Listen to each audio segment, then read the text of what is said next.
Hey guys, and welcome back to another video on my 125 litre reef tank.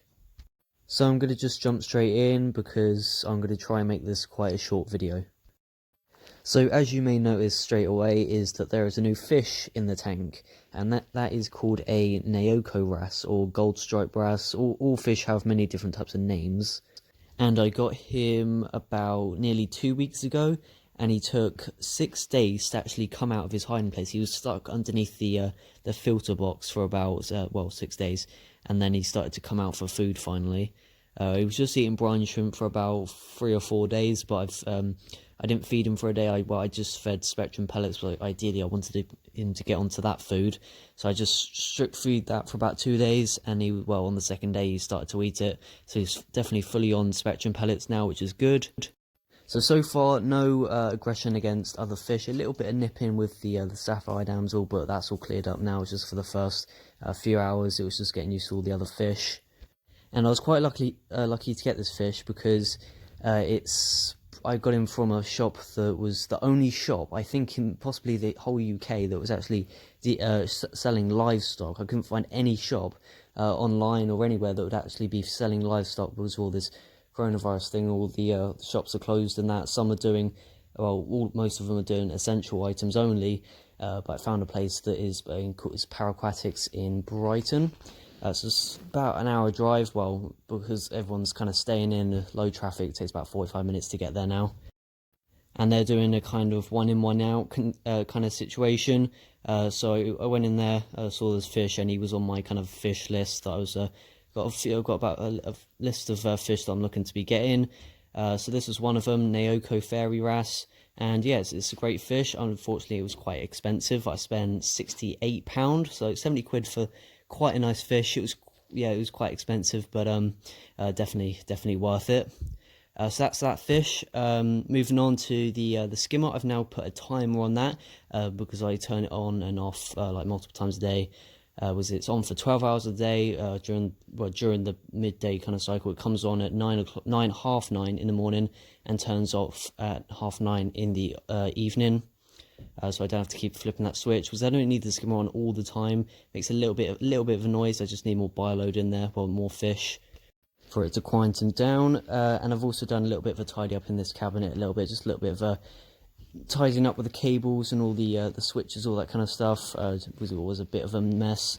That's my ATO tank. That's about a 40 litre container, I think. I fill that up probably once every 4 to 6 weeks, depending on evap kind of changes. And this is my doser, which I haven't got rigged up yet, but I'm looking to get this rigged up very, very soon. Probably going to be dosing all for Reef, which is a solution made by Tropic Marine. I'll go into more detail. I'll do a separate video on that when I get to dosing.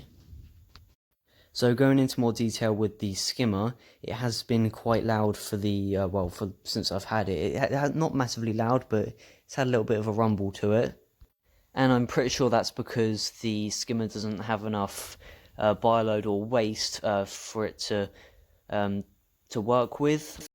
Because I'm pretty sure there's only 5 fish in here. Yeah, 2 clownfish, 1 sapphire damsel, 1 fire goby, and 1 fairy wrasse. Yeah, and I'm looking to get maybe 10. We'll see. We'll be adding in fish by fish slowly. My nitrates are currently at 4 ppm, which has gone up because I was feeding heavily just to fill the wrasse up with food. And then I was going to try and switch them onto Spectrum pellets. So I've been feeding a lot of brine recently. So that spot's buffed up my nitrates a little bit. I would like to keep them in between 1 and 2 would be quite good. This is going to be a mixed reef tank.